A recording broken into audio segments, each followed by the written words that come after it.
बंगाल की राजनीति में हुमायूं एक ऐसे नेता हैं जिनकी पहचान तेज तर्रार, आक्रामक और विवादों से घिरी राजनीति करने की है। आपकी बार आपको हुमायूं कबीर को देकर अपने भाई को, अपने बेटे को कामयाब करना है। मुर्शिदाबाद की जमीन से निकले कबीर ने अपनी अलग राजनीतिक शैली के दम पर पहचान बनाई, जहां वो भीड़ को मोबिलाइज करने और सीधे वोट बैंक को अपने पक्ष में करने की क्षमता रखते हैं।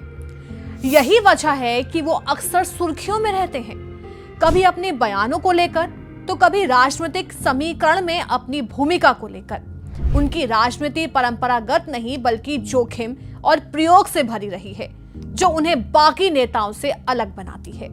कबीर का शुरुआती सफर और बैकग्राउंड कैसा रहा? खास बात यह है कि हुमायूं कबीर पर अभी तक कोई पुस्तक मार्केट में नहीं आई है। उनका शुरुआती जीवन एक मध्यम वर्गीय परिवार में बीता, जहां उन्होंने शिक्षा और स्थिर करियर को प्राथमिकता दी, सरकारी सेवा का रास्ता चुना, प्रशासनिक और पुलिस सिस्टम में ढांचे में काम किया। इसी दौरान उन्होंने सिस्टम की कार्य प्रणाली को करीब से समझा और जमीनी स्तर पर अपना नेटवर्क तैयार किया।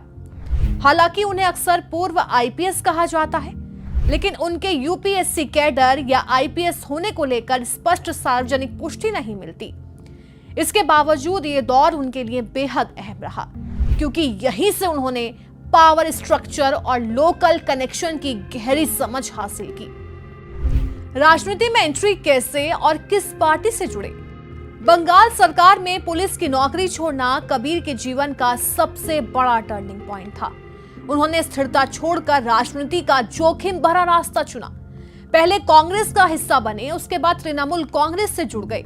उस समय ममता बनर्जी के नेतृत्व में पार्टी तेजी से विस्तार कर रही थी और नए नेताओं को मौका मिल रहा था। कबीर ने इस मौके का फायदा उठाया और बहुत जल्दी खुद को एक प्रभावशाली नेता के रूप में स्थापित कर लिया। टीएमसी में हुमायूं कबीर का उभार तेज और अलग अंदाज में हुआ। वो पारंपरिक नेताओं की तरह शांत नहीं रहे, बल्कि एक फायर ब्रांड नेता के रूप में सामने आए। उनके भाषणों में आक्रामकता और सीधा संदेश होता था, जिससे वो खासकर मुस्लिम वोट बैंक में तेजी से लोकप्रिय हुए। मुर्शिदाबाद और आसपास के इलाकों में उनका जनाधार मजबूत होता गया।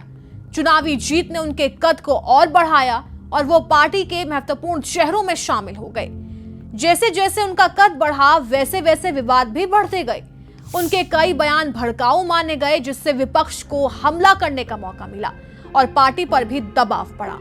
कई बार उन्होंने पार्टी लाइन से अलग जाकर बयान दिए, जिससे आंतरिक असहजता बढ़ी।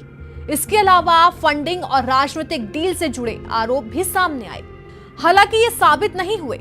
इन विवादों ने उनकी छवि को प्रभावित किया और उन्हें एक हाई रिस्क नेता के रूप में स्थापित कर दिया। टीएमसी से दूरी की रणनीति क्यों हुई? समय के साथ टीएमसी के अंदर उनका टकराव बढ़ा और सीएम ममता बनर्जी से दूरी की स्थिति बन गई। इसके बाद कबीर ने खुद को एक स्वतंत्र राजनीतिक ताकत के रूप में पेश करना शुरू किया। उन्होंने नए गठबंधन तलाशे और बाहरी नेताओं जैसे कि असदुद्दीन ओवैसी से संपर्क की कोशिश की। उनकी रणनीति साफ थी, अगर पार्टी में जगह सीमित है तो अलग रास्ता बनाकर अपनी राजनीतिक जमीन तैयार की जाए। 2026 में उनकी भूमिका किंग मेकर या स्पॉइलर की है। 2026 के चुनावी माहौल में हुमायूं की भूमिका बेहद दिलचस्प है। वो किसी बड़ी पार्टी के शीर्ष नेता नहीं है, लेकिन कुछ सीटों पर उनका प्रभाव निर्णायक हो सकता है। अगर वो सही गठबंधन और रणनीति के साथ आगे बढ़ते हैं तो किंग मेकर की भूमिका निभा सकते हैं।